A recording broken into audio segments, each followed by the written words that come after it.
Welcome once again to Lehto's Law. Here's Steve Lehto. I've got a story here sent to me by almost everybody, and we do not know all of the exact details of this case. There are some question marks, which I will call to your attention, but it is an interesting story. Headline: Kenya officials arrest fake lawyer who won 26 court cases. So the guy, apparently pretending to be a lawyer, has won 26 cases. This is from ndtv.com. I've got another version from another outlet in just a second. But Anushka Sharma wrote this: a fake lawyer has won 26 cases while representing himself as an advocate of the High Court of Kenya. He's been taken into custody by the police, which apparently they can do over there. As per the Nigerian Tribune, the attorney handled all these cases in front of magistrates, court of appeals judges, and high court judges. So in more than one court. He'd been able to portray himself as a qualified attorney for a considerable amount of time, according to the report. And judges did not doubt his abilities until after his most recent arrest. The Nairobi Rapid Action Team of the Law Society arrested him on false pretenses after they received a lot of public complaints. So apparently there were people complaining, and better yet, the Law Society has a rapid action team that can make arrests. The Michigan State Bar cannot make arrests. The official account for the branch of the Law Society of Kenya wrote on Twitter, now called X, the branch wishes to notify all members of the society and the public that this man is not an advocate of the High Court of Kenya. From the society's records, neither is he a member of the branch. He's being held by the officials for further investigation. The Law Society of Kenya said that the man accessed their portal criminally and identified an account with a name corresponding to his, tampered with the details, and uploaded his own photo. So it turns out someone else with the same name as him was an accredited attorney. They say he went in, hacked the account, changed the photograph, changed the contact details, and that way someone looked up the name that he said he was. Well, they'd find this information in his photograph.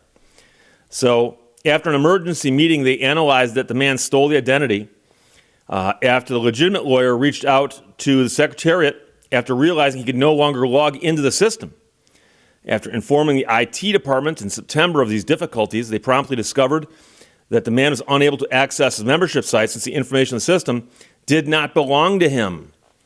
On the 5th day of August, a year ago, the real person was admitted to the bar and his correct email address was captured and an account opened for him in the advocate's portal. We reached out to him and he confirmed that he had not applied for a practicing certificate since his admission, reason being that he had been working at the Office of the Attorney General and did not require a practicing certificate. So he went into government work and apparently didn't need whatever you need to appear in court. However, the guy who was pretending to be a lawyer, who won the 26 cases, applied for the practicing certificate and got it, which of course is something the other guy had not done. The Law Society continues, it was only until someone in September 23, when he attempted to log into the system to activate his profile, that he realized he could not access his profile. So they also revealed that after being granted access to the platform, the photo was modified on his profile. And so that's part of the story. The other part is that the man is now thanking his supporters. That is, the fake lawyer is thanking his supporters. This is from the BBC, and Wadeli Chebelushi wrote this. A man accused of practicing law without qualifications has said he is innocent and thanked people who have come out in support of him. Well, if he did what he's accused of, he wouldn't be innocent, assuming that practicing law without a license is a problem down there.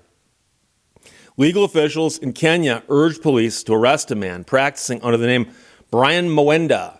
It's unclear if that's his real name or not, but we don't know these things. They said he was a masquerader who had stolen the identity of a real lawyer. Local media reported that a fake lawyer had won dozens of lawsuits despite not being trained.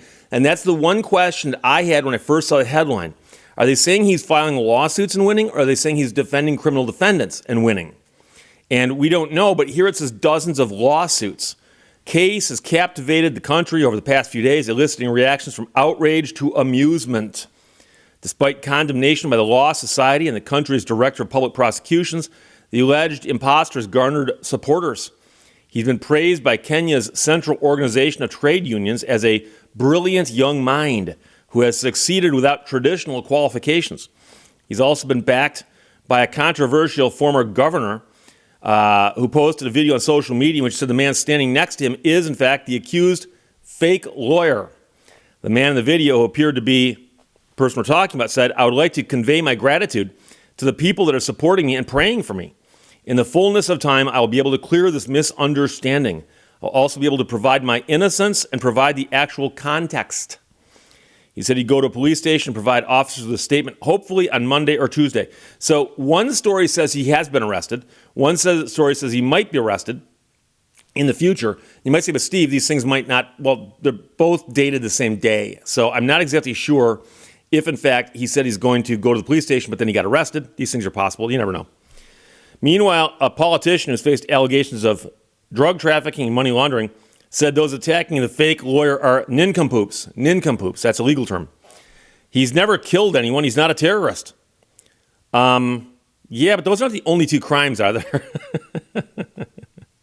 I mean, he's never killed anyone. He's not a terrorist. I can think of lots of people who are in prison right now who've never killed anybody and aren't terrorists. Despite this backing, Kenya's director of public prosecution said the man faces prosecution. In a statement, they wrote, "I've directed the Inspector General of the National Police Service to undertake expedited, comprehensive investigations, and the case is not unique." He says he's noticed increased cases of unqualified persons pretending to be advocates of the High Court of Kenya. So I don't know how widespread this is. Wouldn't know. A bunch of people are going to say, but Steve, Frank Abagnale, catch me if you can. He did it. He got away. It's obviously anybody can do it. You need to do more research before you say that. Just because Steven Spielberg made a movie about it doesn't mean it's true. And there have been entire books written debunking that story. And no, he did not do that. But here we're talking about a guy, and the stories, like I said, are a little confusing and lacking on the kind of detail I'd like to see. Because one said he won a bunch of lawsuits, which is civil litigation. And others just simply say he went into court and won a bunch of cases. But they also say he appeared before appellate courts, which is kind of odd because it's very, very different than a trial court. And so I know attorneys who have had a lot of cases in regular court and have never been up on appeal or never bothered to go up on appeal. Or if they had a case that needed to be appealed, they'd hire someone else to do it. And so it's a whole different thing about going up on appeal. So I'm really curious on what kind of cases these were, because if you said, well, Steve, the guy showed up in court one day where they're hearing traffic tickets in a district court, and he represented 20 or 30 people on traffic tickets, and he won them all. I go, okay, not that impressive. I mean, it's something, but, you know. But if you said, no, Steve, he's actually represented people in complex litigation. He actually handled a murder case that lasted 3 weeks, a jury trial. I go, okay, that's something. He handled a complex piece of litigation between two huge corporations involving multi-million dollars in allegations on both sides. And then after 2 weeks of trial, he negotiated an extremely complex settlement. I'd be like, okay, that's impressive. So it depends on what he did and how he did it.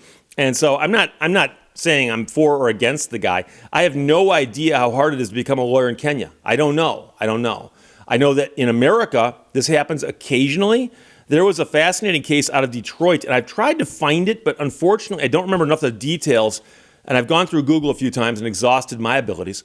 But if you want to try this, feel free.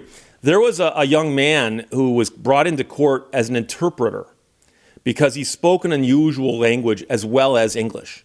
And somebody said, I know someone who speaks this language. We need an interpreter. Bring this guy in. They brought the guy in, and it turns out that they needed him more than once, so they used the guy a few times. And somewhere along the line, the guy started getting familiar with the court issues and what happens there. And then somebody apparently thought, oh, this guy must be an attorney. He dresses nice. He comes in here like he belongs here. I've seen him around the courts a lot. And somebody said, hey, can we start assigning cases to you? And he said, sure. And they meant court assignments to attorneys. And so they started sending cases to him, and they were sending him the cases that had clients who spoke the language that he translated. So he would talk to his clients and then go into court and work out deals. And somewhere along the line, another attorney looked at this guy and was kind of like paying attention to what he's doing and realized he doesn't actually know what he's doing.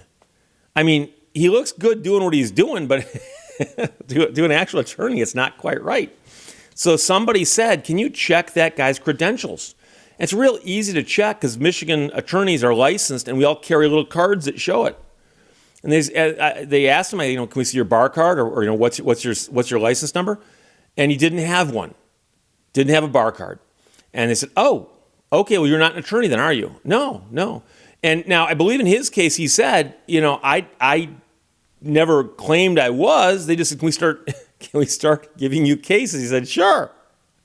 I'm not sure if he got paid. I'm not sure what happened. All I remember is the guy was a translator who got swept up in, can we assign you cases?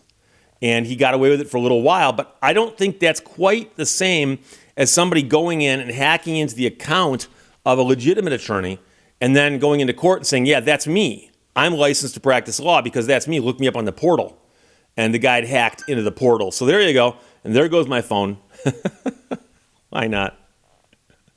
So the Kenya fake lawyer thanks his supporters, but he apparently has been arrested. Stories there from the BBC News as well as ndtv.com. And yes, I'm not wearing a t-shirt right now. I'll explain this in a future video in more detail. But today, I'm going to not participate, but simply to observe the Michigan Supreme Court hearing oral arguments on a case with the Institute for Justice. Questions or comments, put them below. Let's talk to you later. Bye-bye. Thank you for watching Lehto's Law. I love deadlines. I love the whooshing noise they make as they go by.